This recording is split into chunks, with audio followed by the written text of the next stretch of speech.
Hello, welcome back to Bookshelf Brilliance. It's me, your host, Vincent Monteleone, and I'm so excited to be back with you guys. Let's continue on our journey through Dale Carnegie's How to Win Friends and Influence People.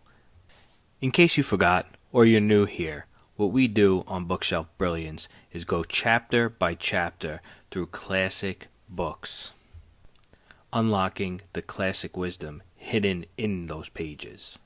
Our podcast episodes allow you to sprint to the finish line. We're working our way through part 2 of How to Win Friends and Influence People, which is 6 ways to make people like you. And we're on to chapter 4 of part 2, which is an easy way to become a good conversationalist.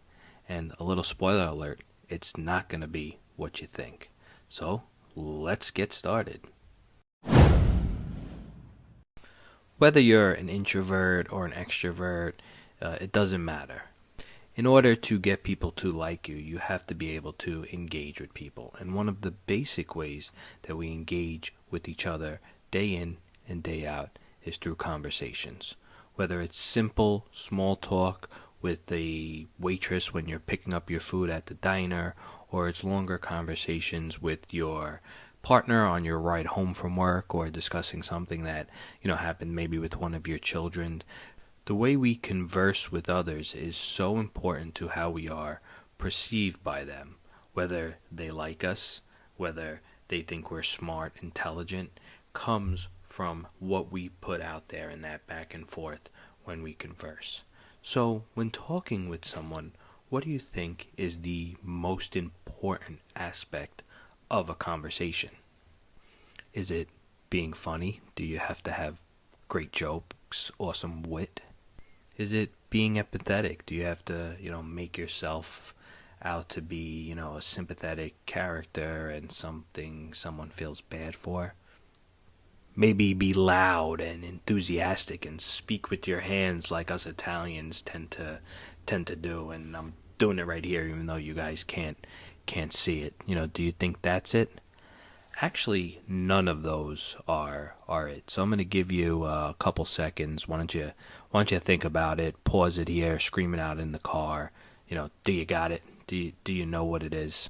It's actually going to be something you least expect, and I'm actually not the best at this. I've been trying to improve on this throughout the past couple of years. It's not something that comes easy to me, but I've been getting better and making an effort to get better at it.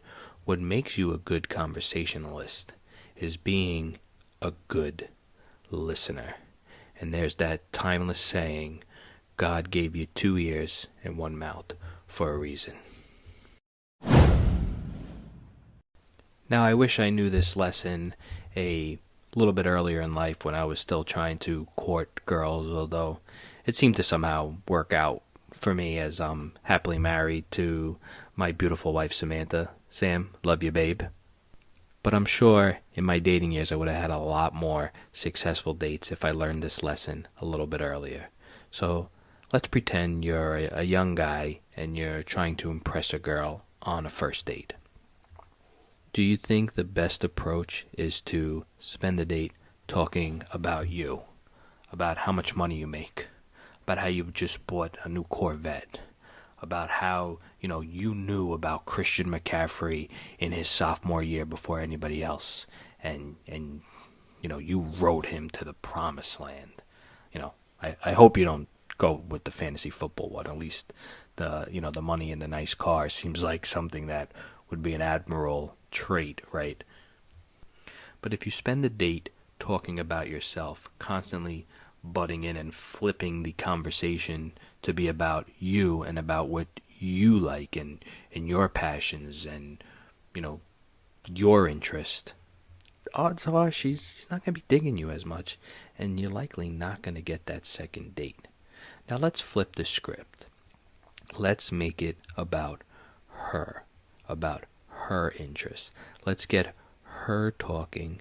Let's ask questions that spur the conversation forward towards her interests, that even when she brings it to us, we remember what she said earlier, float it back around to her, get her talking, and again, we sit there, we listen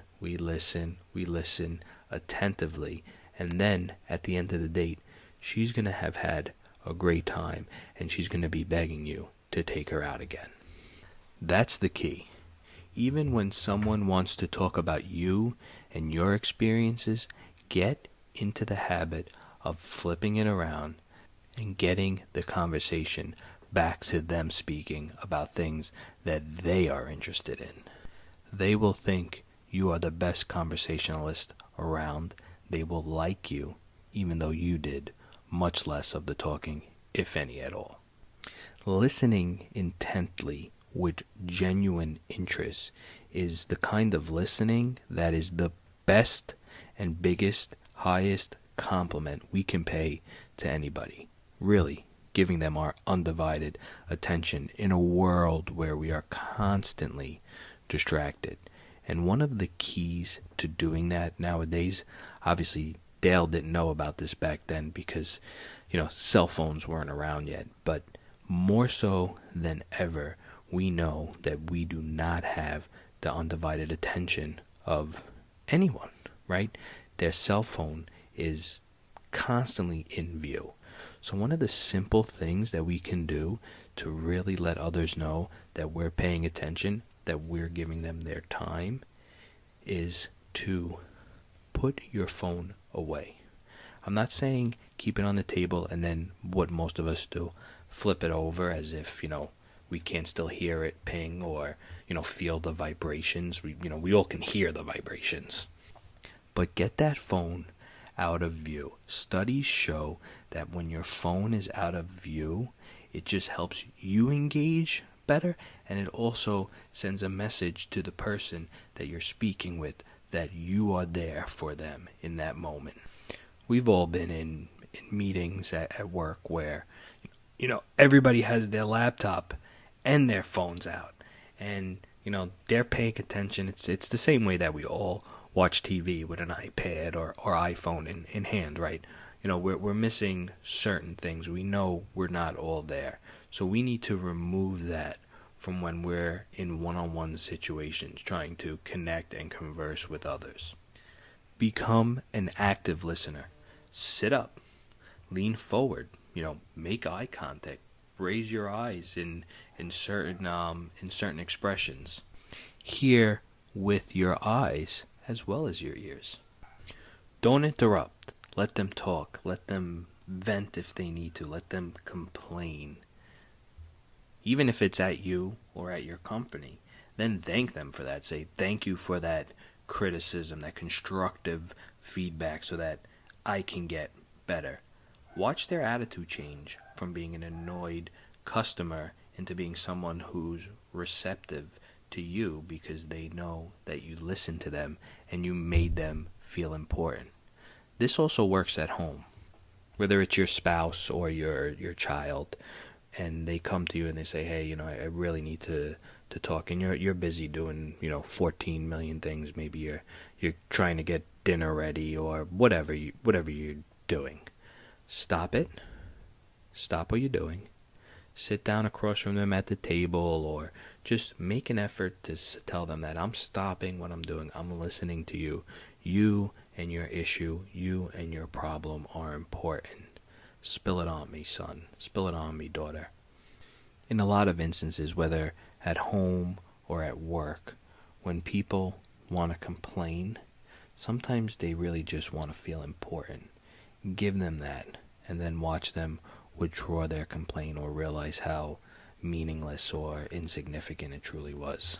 Selfishly, listening is something else that can benefit us far more than us talking, right? If you speak, you can only speak with the knowledge that you have. But if you listen, you can be listening to something you don't know. You could be learning in that moment, and how important it is for us to continue to learn. And there was an individual who was brought up in this chapter. His name was Edward Bach, and he just loved to read biographies of successful people and then would write to them and get them to actually answer him, because he brought up such significant things to them, And he would get them on the phone, or he would get them to write him letters, because they knew he was listening to them.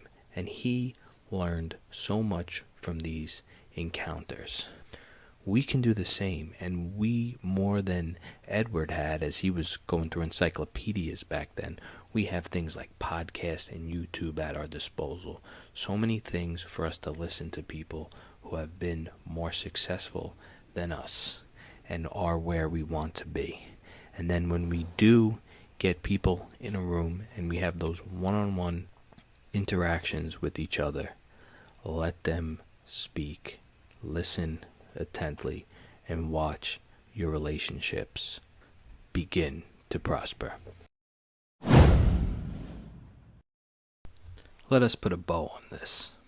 Many people fail to make a favorable impression because they don't listen attentively. We tend to be more concerned in what we are going to say next that we don't keep our ears open.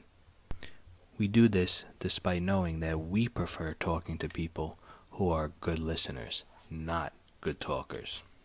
One of the great listeners of modern times was Sigmund Freud.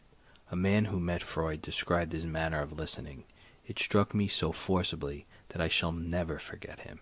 He had qualities which I had never seen in any other man. Never had I seen such concentrated attention. There was none of the piercing, soul-penetrating gaze business. His eyes were mild and genial. His voice was low and kind. His gestures were few. But the attention he gave me, his appreciation of what I said, even when I said it badly, was extraordinary. You've no idea what it meant to be listened to like that. Conversely, if you want to know how to make people shun you and laugh at you behind your back, and even despise you, here's the recipe. Never listen to anyone for long. Talk incessantly about yourself. If you have an idea while the other person is talking, don't wait for him or her to finish, but burst right in and interrupt in the middle of a sentence.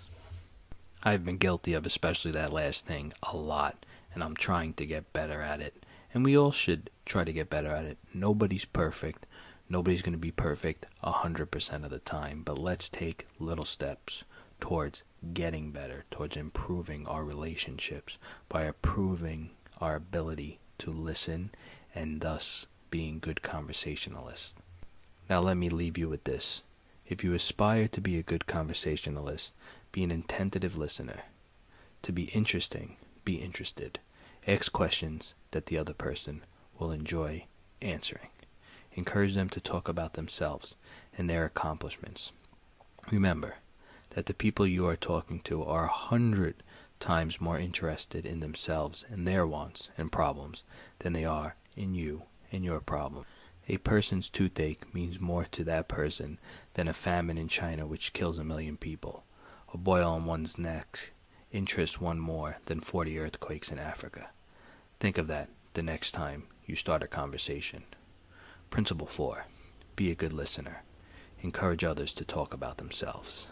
Thank you for hanging out with us at Bookshelf Brilliance. And don't forget to subscribe to us wherever it is that you get podcasts so you never miss an episode. Please also follow us on Instagram at bookshelf_brilliance and email us at any time at bookshelfbrilliancevm@gmail.com. Thank you guys again. I can't wait till next time.